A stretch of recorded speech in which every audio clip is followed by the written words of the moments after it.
Please read this disclaimer carefully before proceeding further.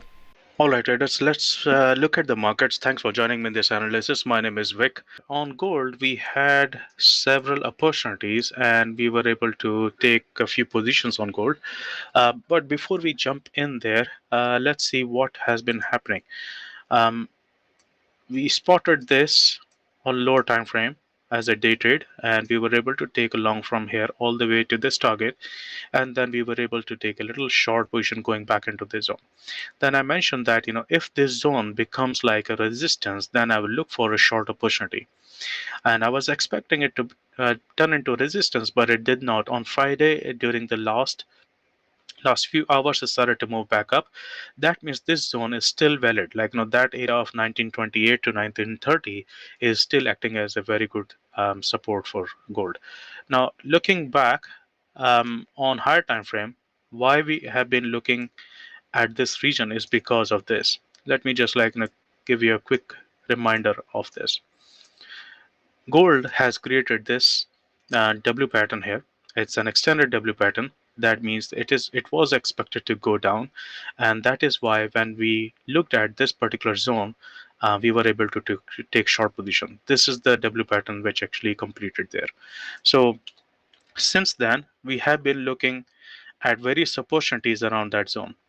So what we are going to do is we are going to clean this up and look at that level once again. So give me just 1 second before we go and start to look for further opportunities. I'm just going to quickly clean this up.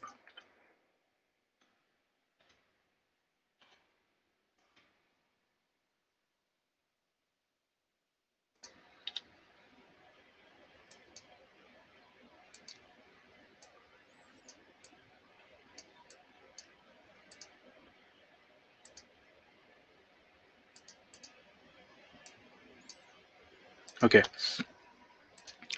Now because we have this W pattern, right? And that means the market is expected to go down on higher time frame.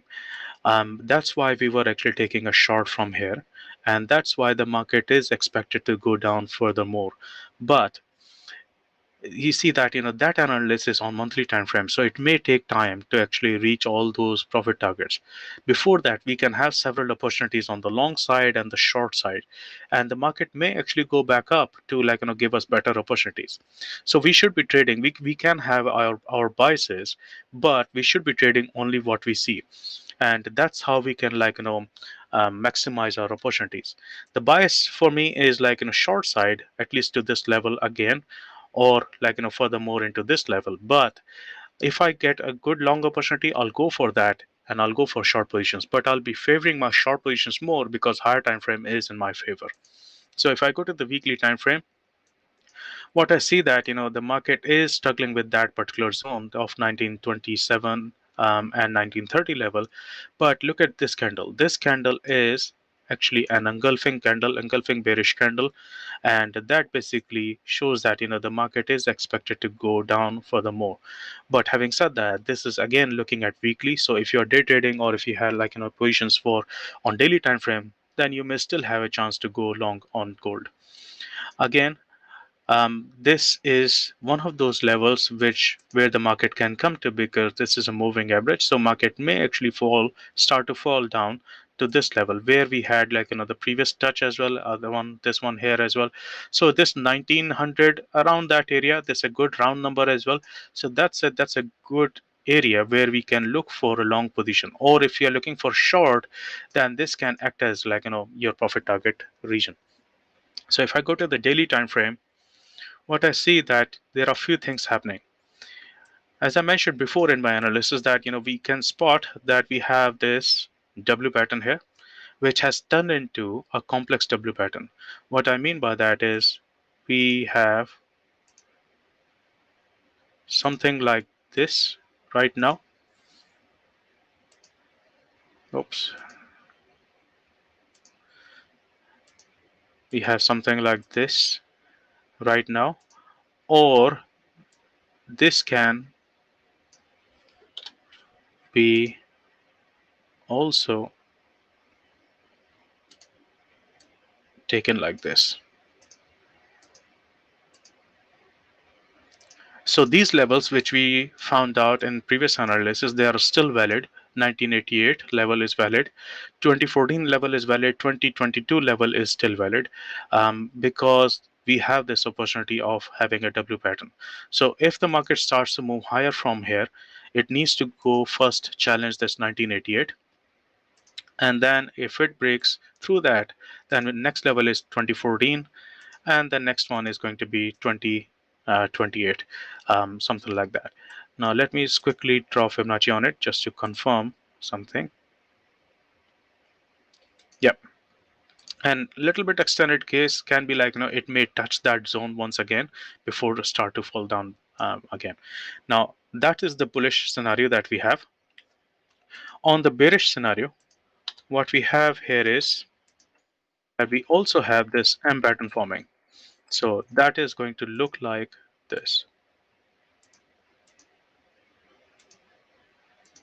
And that will complete somewhere around here. So let me just quickly draw Fibonacci to find that level.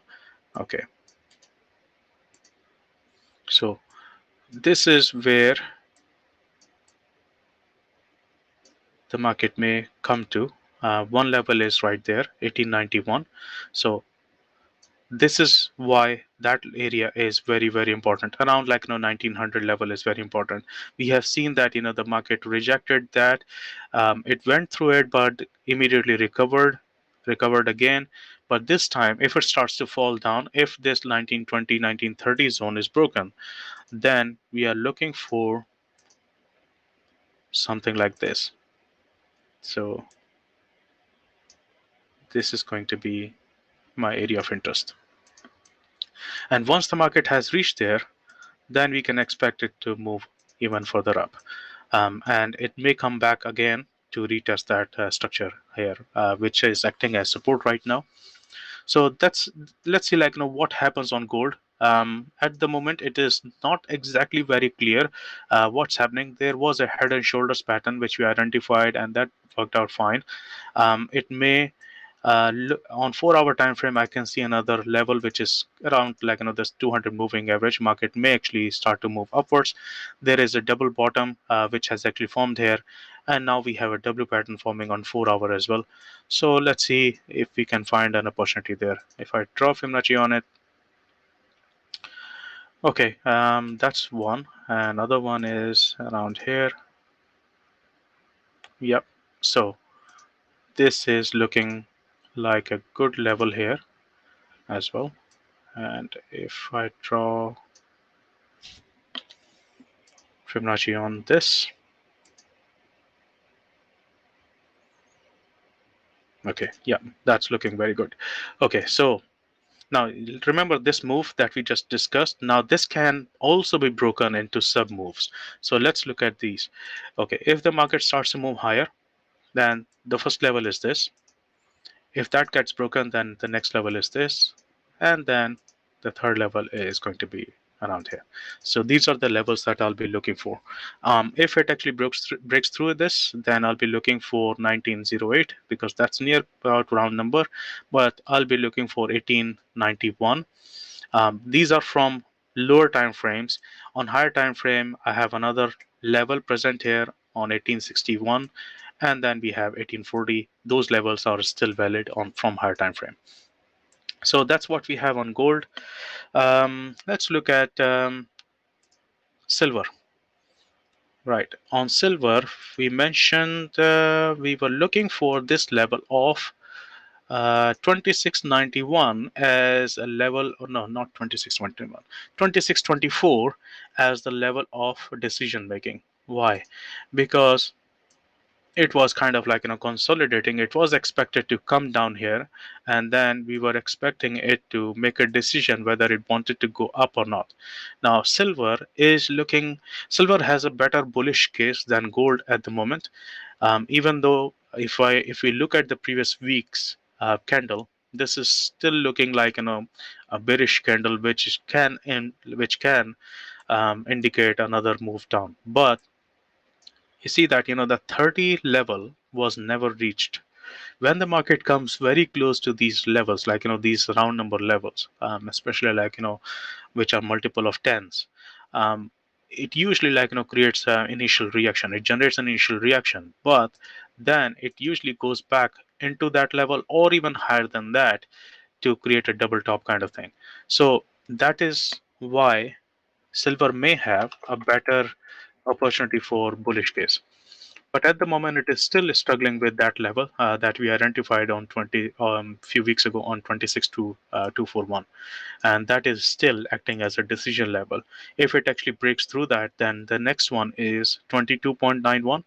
However, if it starts to move higher from this level, then we know where it is going to go to.